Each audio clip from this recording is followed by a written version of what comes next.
বীরবিলাস high school. স্কুলটির নাম আব্দুল রশিদ সর্দার মাধ্যমিক বিদ্যালয়। বাউফল থেকে বগা যাওয়ার পথে হাতের ডান পাশেই আমরা এই স্কুলটি দেখে আসছি। স্কুলটি 1970 সালে প্রতিষ্ঠিত। এখানে ষষ্ঠ থেকে দশম শ্রেণী পর্যন্ত লেখাপড়া হয়। স্কুলের মাঠটি বেশ বড়।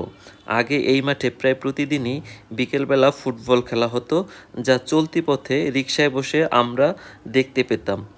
মাঠের অবস্থা দেখেই বোঝা যায় বাংলাদেশের অন্য আর ৫-১০টা মাঠের মতো এখানেও এখন আর নিয়মিত ক্রিকেট বা ফুটবল খেলা হয় না।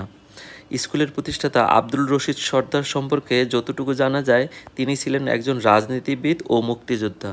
তিনি ১৯৮৬ সালে অর্থাৎ জাতীয় পার্টির শাসনামলে পটুয়াখালী এক সদর আসন থেকে মহান জাতীয় সংসদের সংসদ সদস্য নির্বাচিত হয়েছিলেন। তিনি ১৯৯১ সালে পুনরায় সংসদ সদস্য নির্বাচিত হওয়ার জন্য প্রতিদ্বন্দ্বী করেন, কিন্তু তিনি পরাজিত হন। তিনি বীরবিলাস ইউনিয়নের বিভিন্ন সামাজিক ও রাজনৈতিক কর্মকাণ্ডে জড়িত ছিলেন এবং এলাকার মানুষের কাছে খুবই পরিচিত একজন মুখ ছিলেন। যাই হোক, এই ছিল বীরবিলাস হাই স্কুলের সংক্ষিপ্ত ইতিহাস। কীরকম লাগলো কমেন্টস করে জানাবেন।